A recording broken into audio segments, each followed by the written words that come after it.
जय हिंद। आज की क्लास में अपने लोग सॉल्व करने वाले हैं एक्सरसाइज 3.1। बुक होगा केसी सिन्हा का क्लास 10 और चैप्टर होगा 2 चर वाला रैखिक समीकरण। आज की इस क्लास में एक्सरसाइज 3.1 का क्वेश्चन नंबर 22 या उनसे आगे को सॉल्व करेंगे। क्वेश्चन नंबर 22 देखिए है क्या। क्वेश्चन नंबर 22 में कह रहा है एक एक किस मान के लिए रैखिक समीकरण निकाय का कोई हल नहीं है। ठीक ना, अर्थात एक का मान इस पे क्या रखे ताकि इस समीकरण का कोई हल नहीं होगा। जैसे इससे पहले 21 का बनाए थे सेम उसी प्रकार से, बस थोड़ा सा चेंज करेंगे। क्या चेंज करेंगे तो आइए रास्ता में बतला देंगे। चलिए, ये हो गया पहला समीकरण। दूसरा समीकरण, इससे a1 का मान लिखिए। a1 डेट मीन्स x का गुणक a, b1 that means y का गुणक 3, c1 आपका हो गया लास्ट वाला कितना तो a-2, a2 दूसरा वाला समीकरण का x का गुणक 12, b2a, c2a। ठीक ना। अब चलिए कहता क्या है, तो कहता है समीकरण निकाय का कोई हल नहीं है। कोई हल नहीं है। आइए, जब कोई हल नहीं होता तो कोई हल नहीं का कंडीशन क्या है। इसका कंडीशन है a1/a2 is equal to b1/b2 not is equal to c1/c2। ठीक ना। अब इस पे ऊपर का वैल्यू डाल दीजिए। a1 का value a/a2 12 is equal to b1 का वैल्यू 3/b2 तो a is not is equal to a-2/a। चलिए इन दोनों को बराबर करते जैसे इससे पहले किए थे, कीजिए बराबर। a/12 is equal to 3/a। Cross multiplication कीजिए, सेट कर लेते हैं। क्रॉस मल्टीप्लिकेशन कीजिए। a गुना a square is equal to 12 गुना 3 12 तिया 36, या a is equal to square उधर गया तो रूट 36 का वर्गमूल 6। परंतु किसी भी संख्या पे जब रूट पड़ता है तो उसका वैल्यू प्लस माइनस दोनों में होता है, अर्थात 6 प्लस में भी माइनस में भी। a का वैल्यू इतना लिख सकते हैं या ऐसे भी लिख सकते हैं a इज इक्वल टू 6 -6, अर्थात प्लस में भी माइनस में भी। ठीक ना। चलिए, एक का रोमन नंबर 1 कंप्लीट किए। इसमें एक थोड़ा सा और भी बात है, उस बात को भी देख लीजिए। वैसे इस बात पे ज़्यादा गौर नहीं किया जाता, लेकिन फिर भी आप देख लीजिए। इसमें क्या एक और बात है, तो हम क्या किए हैं, इन दोनों को पहले दोनों को बराबर किए हैं, इस बार इन दोनों को बराबर कीजिए। पुनः इन दोनों को बराबर कीजिए। बराबर कीजिएगा तो क्या गुना कर लीजिए ना, इन दोनों को बराबर करके 3 गुना a 3a is equal to is not is equal to a से गुना कीजिए। a गुना a स्क्वायर, a गुना -2 तो -2a। 3a को उस साइड भेज दीजिए। 3a को उस साइड भेजिएगा तो कितना हो जाएगा a स्क्वायर -2a, 3a उस साइड गया तो -3a not is equal to इस साइड कुछ नहीं तो 0। अब करना क्या है, a square -5a not is equal to 0, a common ले लिए, कितना हो गया a-5 not is equal to 0। अलग अलग कर लीजिए, a not is equal to 0 and इधर भी a-5 not is equal to 0 या a not is equal to 0 0 नहीं 5। इसका अर्थ क्या हुआ, यह भी आंसर हुआ। ऐसा बात नहीं है, ऐसा नहीं कह सकते कि a का मान केवल 6 ही देंगे। जी नहीं, ये बात इतना कहना आंसर सरासर गलत है। आप बुक से आंसर टेली करवा रहे हैं तो बुक से तो आंसर यही दे दिया, लेकिन जरा इनके अर्थ को समझिए। यहाँ कह रहा है a not is equal to 0, अर्थात क्या a का मान 0 नहीं लेना है, साथ ही साथ a not is equal to 5, मतलब a का मान 0 और 5 नहीं लेना है। अर्थात इस समीकरण में a का मान 0 और 5 नहीं देंगे। 0 और 5 को छोड़कर बाकी कुछ भी मान दे दीजिए, इसका कोई हल नहीं निकलेगा। ठीक ना। इसीलिए अधिकांश होता है क्या, इस कंडीशन को फॉलो नहीं किया जाता है, लेकिन इसको भी करना चाहिए। लेकिन आप लोग एग्जामिनेशन के दृष्टिकोण से यदि पढ़ते हैं तो इसको फॉलो मत कीजिए। ठीक ना। नॉलेज के दृष्टिकोण से पढ़ते हैं तो इसको फॉलो करना अनिवार्य हो जाता है। ठीक ना। चलिए अब चलते हैं रोमन नंबर 2 पर। रोमन नंबर 2 क्या है, इनको देखिए। रोमन नंबर 2 में दो इक्वेशन है। यह इक्वेशन स्टैंडर्ड फॉर्म में नहीं है। स्टैंडर्ड फॉर्म क्या, कहने का मतलब यह है, ऊपर वाला समीकरण x + 2y = 5 है, मतलब बराबर के उस साइड कोई डिजिट है। इसमें बराबर के उस साइड 0 है, मतलब वो उस साइड जो था रहता कुछ, तो उसको खींच के इस साइड ले आया है। तो आप पहले एक तरह दोनों को बनाइए, उसके बाद सॉल्व करेंगे। डायरेक्ट इसको सॉल्व करना स्टार्ट नहीं करेंगे, इसको किसी न किसी स्टैंडर्ड फॉर्म में लाइए। चाहे उस डिजिट को सबको इसी साइड लाइए या डिजिट को उस साइड भेज दीजिए। आइए, सबसे इसका स्टैंडर्ड फॉर्म होता है कि बराबर के इस साइड ही ले आइए। x + 2y, 5 को इस साइड लाइए, -5 = 0। ये तो स्टैंडर्ड फॉर्म में ही है। 3x + ay + 15 = 0। देखिए, इसमें चाहे तो आप दोनों को उस साइड रख सकते थे, चाहे तो दोनों को इस साइड रख सकते थे, लेकिन एक को उस साइड एक को इस साइड ऐसा नहीं चलता है, इसीलिए उसको स्टैंडर्ड फॉर्म में लिख लिए। अब चलिए, a1 का वैल्यू मतलब क्या, x का गुणांक कुछ नहीं तो 1, b1 का वैल्यू 2, c1 का वैल्यू -5, ठीक ना। आगे a2 का वैल्यू 3, b2 का वैल्यू 2 और c2 का वैल्यू 15। करना क्या है, चूँकि B2 का मान गड़बड़ा गया ना, B2 का मान है आपका A। ओहो, B2 का वैल्यू A है। चलिए, चूँकि इस समीकरण का कोई हल नहीं है, ठीक ना। नहीं है तो नहीं है का कंडीशन बोलिए क्या होता है। a1/a2 = b1/b2 ≠ c1/c2। वैल्यू रख दीजिए। a1 का value 1/a2 3 = b1 2, b2 a = c1 -5 c2 15। इसमें से किसी दो ठो को बराबर कर लेंगे, उस साइड लेके चलते हैं। इन्हीं दोनों को लिखिए। इन दोनों में क्या है, 1/3 = 2/a 2/a।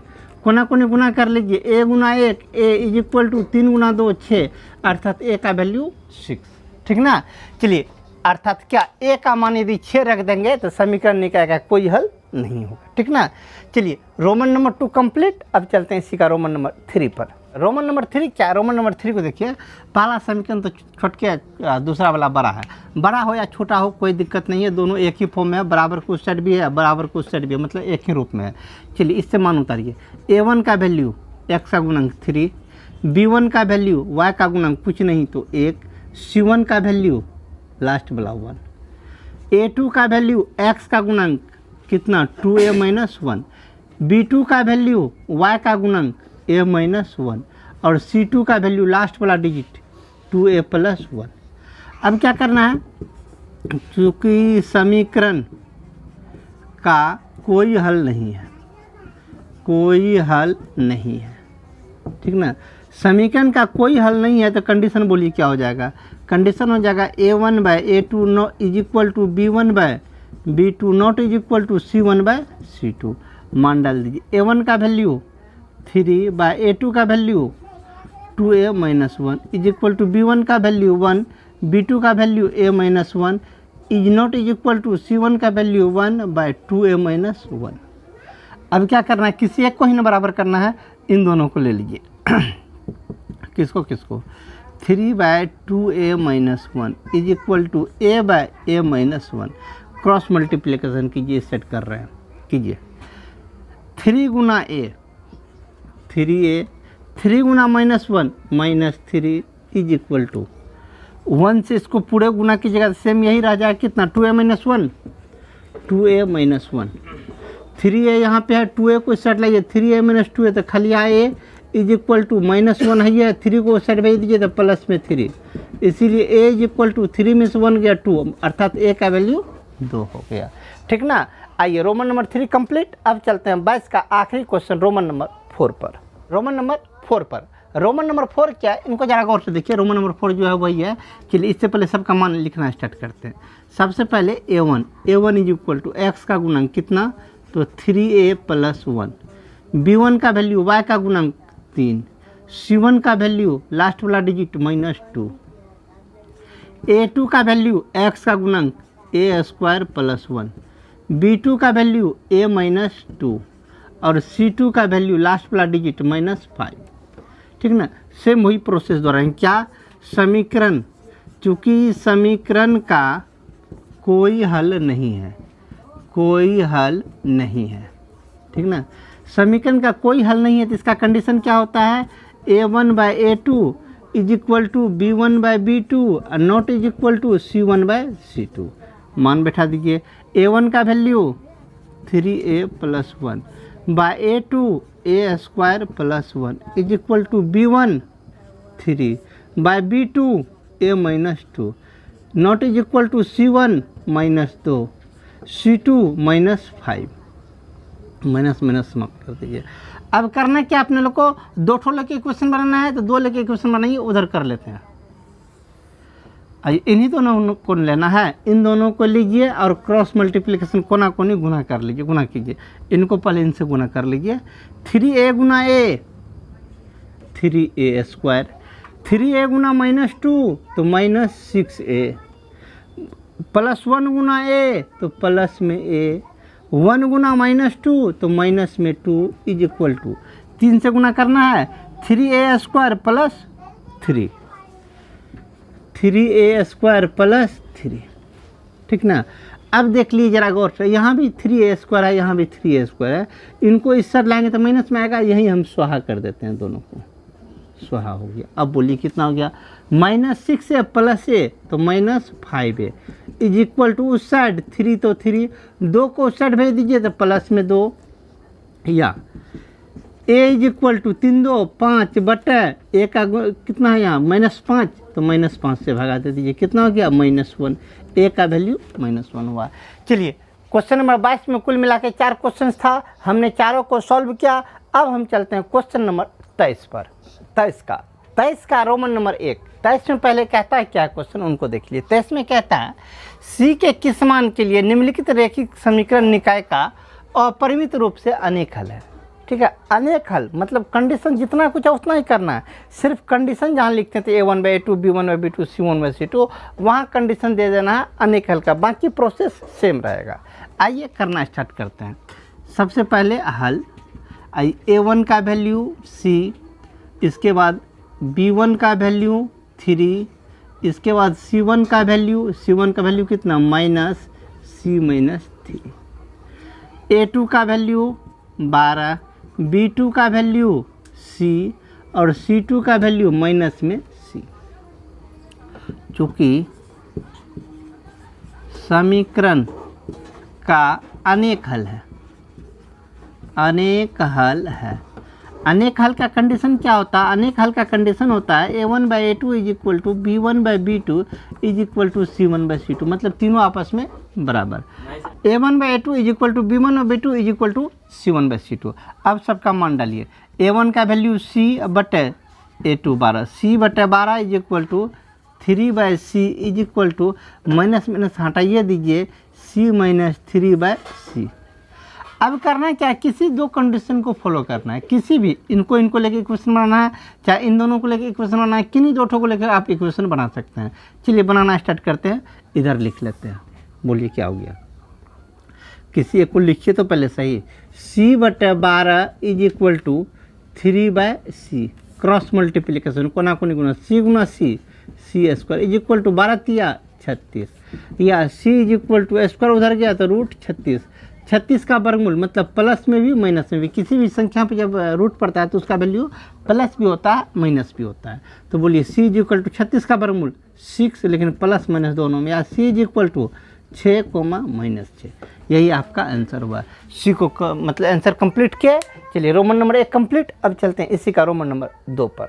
रोमन नंबर 2 क्या है, रोमन नंबर 2 में देखिए 2 इक्वेशन दिया हुआ, कंडीशन मतलब सब कुछ बाकी सेम करना है। सबसे पहले इसमें आप A1 का वैल्यू निकालिए। A1 का वैल्यू 2, इसके बाद B1 का वैल्यू 3, C1 का वैल्यू 2, A2 का वैल्यू C + 2, B2 का वैल्यू 2C + 1 और C2 का वैल्यू लास्ट वाला 2 × C - 1। अब चलिए रखते हैं क्या, तो समीकरण का अनेक हल है। चूँकि समीकरण का अनेक हल है, अनेक हल है। समीकरण का अनेक हल है तो कंडीशन बोलिए a1/a2 is equal to b1/b2 is equal to c1/c2। मान बैठा दीजिए a1 2/c+2 is equal to 3/2c+1 is equal to 2/2 into c-1 2 into c-1। अब करना क्या, किन्हीं दो ठो को बराबर कर लीजिए, किन्हीं दो ठो को बराबर कर लीजिए, ठीक ना। जो आपको आसान लगे उसी को करना है, ठीक ना। तभी तो इससे पहले इन दोनों को बराबर करते थे, इस बार इन्हीं दोनों को कर लीजिए ना, क्या दिक्कत है। किन्हीं दो ठो को आपको बराबर करना, इन्हीं दोनों को बराबर कीजिए। लिखिए कितना, चूँकि 3/2c+1 इज इक्वल टू इधर 2 गुना कर लीजिए कितना 2c-1, 2 को हटा दीजिए ना, छोटका बन गया और ऊपर नीचे कट रहा था, काट लिए। बोलिए कितना हो गया 1/c-1। क्रॉस मल्टीप्लिकेशन कीजिए 3c-3 इज इक्वल टू 1 से मल्टीप्लाई कीजिए तो 2c+1। चलिए 2c को इस साइड लाइए, 3c में से 2c चला गया तो केवल c इज इक्वल टू 1 तो 1, 3 को इस साइड भेजिए तो प्लस में 3। Finally c is equal to 4। c का वैल्यू कितना निकल गया 4। बात कंप्लीट। चलिए रोमन नंबर 2 कंप्लीट किए, अब चलते हैं इसी का रोमन नंबर 3 पर। रोमन नंबर 3 क्या है, रोमन नंबर 3 दो इक्वेशन दे दिया, ठीक ना। जैसे हल करते थे उसी प्रकार से हल कर लेंगे। a1 का वैल्यू x का गुणक 1, b1 का वैल्यू y का गुणक c+1 और c1 का वैल्यू लास्ट वाला 5। a2 का वैल्यू x का गुणक c+1, b2 का वैल्यू y का गुणक 9 और c2 का वैल्यू लास्ट वाला 8c-1। करना क्या, तो वही बात, चूँकि समीकरण का अनेक हल है, अनेक हल है। कंडीशन क्या, a1/a2 is equal to b1/b2 is equal to c1/c2।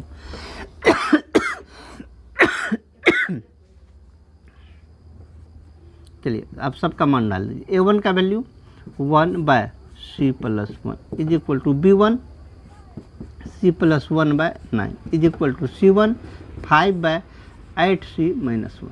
अब किन्हीं दो ठो को बराबर कर लेना है, जो आपको आसान लगे इन्हीं दोनों को। आइए इस बार इन्हीं दोनों को बराबर करते हैं, इन्हीं दोनों को बराबर कीजिए। लिखिए तो पहले, चूँकि 1/c+1 is equal to c+1/9, c+1/9 कोना कोनी गुना कीजिए, c+1 गुना c+1 तो c+1 का whole square is equal to 9 गुना 1 तो 9, या c+1 होल स्क्वायर है, स्क्वायर को उधर भेज दीजिए तो 9 पे रूट बन जाएगा।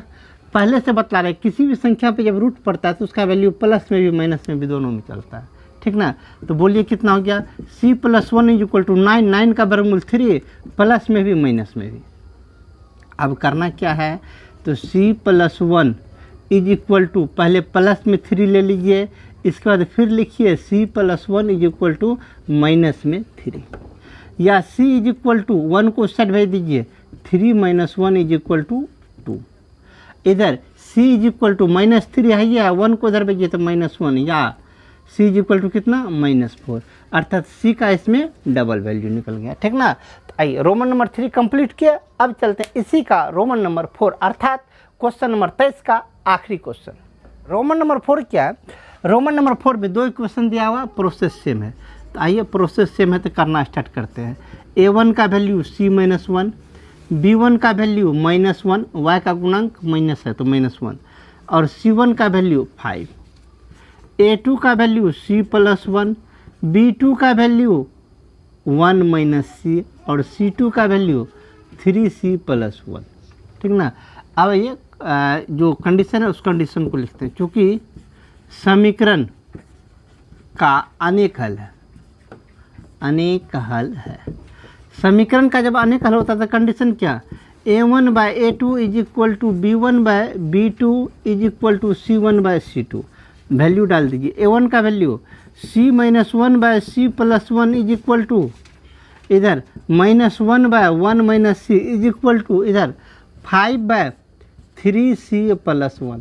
अब करना क्या, अपने लोगों किसी एक टर्म को बराबर कर देना है। या तो इन दोनों को लेना है या तो इन दोनों को लेना है। इन दोनों को लेने में उतना मज़ा नहीं है, इन्हीं दोनों को लीजिए, थोड़ा आसान पड़ेगा। जो आसान लगता है वही काम करना है अपने लोग को।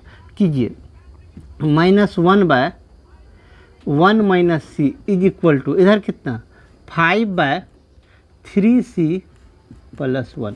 कोना कोनी गुना कीजिए, 5 गुना 1 तो 5 माइनस 5 गुना c तो 5c is equal to -1 Guna 3c तो -3c, -1 गुना 1 तो -1।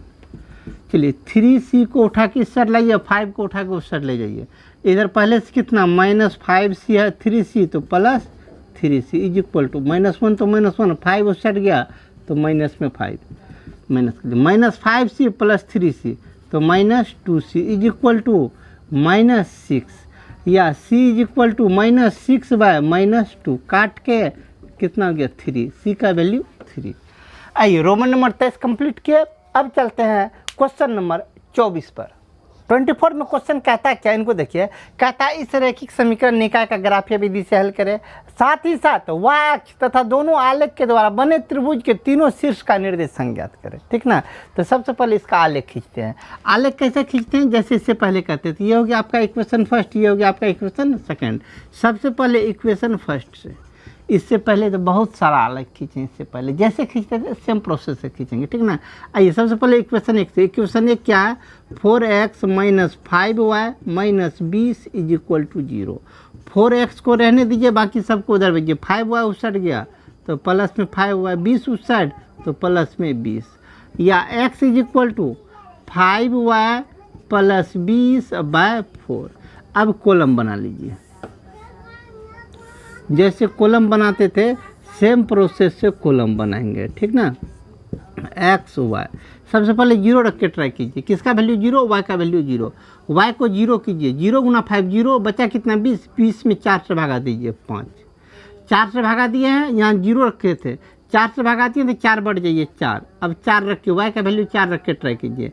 4 पंचे 20, 20 20 40, 40 में 4 से भगा दीजिए तो कितना होगा 10। ठीक ना, 0 4, ये हो गया 8, तो 4 4 के अंतर पड़ेगा, इधर चलेंगे तो -4 -8, ऊपर 5 5 का अंतर चल रहा है, 5 10 15, इधर चलेंगे तो 0, इधर चलेंगे तो माइनस में 5। पहला कॉलम कंप्लीट। अब चलते हैं इक्वेशन 2 से। इक्वेशन 2 क्या, इक्वेशन 2 है 3x plus 5y minus 15 is equal to 0। 3x को रहने दीजिए, बाकी उधर भेजिए, 15 उस साइड तो प्लस में 15, 5y उस साइड तो -5y, या x is equal to 15 minus 5y/3। Column इसका ही बना लेते हैं। इसका कॉलम बना लिए। एक थोड़ा सा गलती हो गया कॉलम बनाने में, क्या गलती हुआ है तो उस गलती को देखिए। गलती में यह है 3 को हम इसी में मिला दिए, 3 इधर। आप ऐसा मत कीजिएगा, कुछ कॉलम बढ़ा लिए और कोनो बात नहीं। चलिए पहले 0 रख के ट्राई करते हैं। 0 रखिए, किसका वैल्यू 0 तो y का वैल्यू 0। 0 गुना 5 तो 0, मतलब समाप्त। बचा कितना 15, 15 में 3 से भागा लगाइए 5, सॉलिड वैल्यू निकला। 3 से भागा लगाए तो 3 बढ़ जाए, 0 के बाद ले आइए 3, 3 रखिए, सॉलिड वैल्यू देगा 3 रखिए। 3 गुना 5 15, अब 15 में से 15 गया 0, 0 में 3 से भागा दे दीजिए तो ये भी हो जाएगा आपका 0। फिर से 3 रखिए, 3 5 15, 15 में से 15 गया 0, 0 में 3 से भगा दिए 0, नीचे 3 का अंतर पे गया 0 3 6, इधर -3 -6, ऊपर 0 5 10 15, 5 के अंतर पे जा रहा है, इधर 5 घट रहे हैं तो यहाँ पे -5। चलिए कॉलम तो खींच लिए। अब इसका हम ग्राफ खींचते हैं। ग्राफ कंप्लीट खींचिए ग्राफ। अब ग्राफ पे वैल्यू डालिए। y का -8 तो x का 5, y रेखा पे -8, y रेखा पे -8, y पे -8 लिए ही नहीं, ये हुआ y एक्सिस। -8 नहीं लिया, इसको छोड़ दीजिए, नहीं लेना है। y का -4 तो x का 0, x का 0 मतलब ये जो x पे लेना ही नहीं है, सिर्फ y पे ले लेना है -4, y रेखा पे सिर्फ -4, बात खत्म। अगला y का 0 तो x का 5, y का 0 0 मतलब क्या, y रेखा पे कुछ नहीं लेना है, x पे ले लेना है 5, x वाला रेखा पे ले लेना है 5। ठीक ना। अगला y का 4 तो x का 10, y का 4 तो x पे 10 है, ये नहीं है, छोड़ दीजिए, मत लीजिए इसको, ये तो बिल्कुल ही नहीं आएगा। 2 बिंदु बना, दोनों बिंदु को मिला दीजिए। आप स्केल से मिला लीजिएगा, बिल्कुल सॉलिड आपका स्केल से मिलेगा, और ग्राफ पेपर पे बनाइएगा तो बिल्कुल सटीक बनेगा, ठीक ना। ये किसका हो गया, इक्वेशन 1 का ग्राफ हो गया। चलिए दूसरा का इक्वेशन, y का -6 तो x का 15, x रेखा पे 15 नहीं है, छोड़ दीजिए, नहीं लीजिए। y का -3 तो x का 10, y का -3 तो x का 10, x पे 10 नहीं, इनको भी छोड़ दीजिए। y पे 0 मतलब y पे कुछ नहीं तो x पे 5, ये है। y पे कुछ नहीं, सिर्फ x पे 5, सिर्फ x रेखा पे 5 मतलब यही बिंदु। अगला y का 3 तो x का कुछ नहीं, x का कुछ नहीं, y रेखा पे सिर्फ 3, y रेखा पे सिर्फ 3, ये बिंदु। अगला y का 6 तो x का -5, y रेखा पे 6 तो x रेखा का -5, अर्थात ये बिंदु। चलिए इस सब डॉट डॉट को हटाइए ना, सिर्फ बिंदु को नहीं मिलाना, अपने लोग को मिलाइए बिंदु को। ये हो गया, ये किनका ग्राफ हुआ, ये हो गया इक्वेशन 2 का ग्राफ। सबसे पहले अपने लोग इसका हल खोजिए। x अक्ष को कितना पे काटा है, 5 पे, तो x बराबर 5। y अक्ष को, ये बिंदु y अक्ष के किसके सिद्ध में है, ये बिंदु इस y अक्ष पे किसके सिद्ध में है, तो इसके सिद्ध में। इस बिंदु का निर्देशांक होता है 0, अर्थात y का मान 0। x y का मान निकल गया। अब हमें ये मान नहीं कहता निकालने के लिए, इसमें क्या रहता है, दोनों आलेख y अक्ष के साथ जो त्रिभुज बनाता है, उस त्रिभुज के तीनों शीर्ष का निर्देशांक लिखिए। तो y अक्ष तथा इन दोनों रेखाओं के बीच का यही त्रिभुज है। इस त्रिभुज का नाम रखिए A, इसका नाम B, इसका नाम रखिए C। अब तीनों का निर्देशांक हमें करा लिखने के लिए निर्देशांक लिखिए। निर्देशांक हम यहाँ लिख लेते हैं, आप यहाँ मत लिखिएगा, आप नीचे में लिखिएगा, ठीक ना, नीचे स्पेस नहीं है, हम यहाँ लिख लेते हैं। चलिए A का निर्देशांक कितना, A का निर्देशांक 3 लकीर, 3 लकीर मतलब निर्देशांक, A का निर्देशांक यही ना है, कितना पे 3 पे काटा है तो 0,3, अर्थात A का निर्देशांक 0,3। B का निर्देशांक, B को यहाँ पे काटा कितना पे, x अक्ष को 5 पे, मतलब 5,0। C का निर्देशांक, C y अक्ष को कितना पे, -4 पे काटा है, 0,-4, ये हो गया C का निर्देशांक। तीनों निर्देशांक ज्ञात हो गया। चलिए क्वेश्चन नंबर 24 कंप्लीट किए। अब चलते हैं क्वेश्चन नंबर 25 पर, लेकिन आज नहीं, आज की क्लास में इतना ही। हम आपको मिलेंगे अगले दिन इसी प्लेटफॉर्म पे क्वेश्चन नंबर 25 से उनसे आगे को लेकर। तब तक मिलेंगे अगले क्लास में, तब तक के लिए जय हिंद।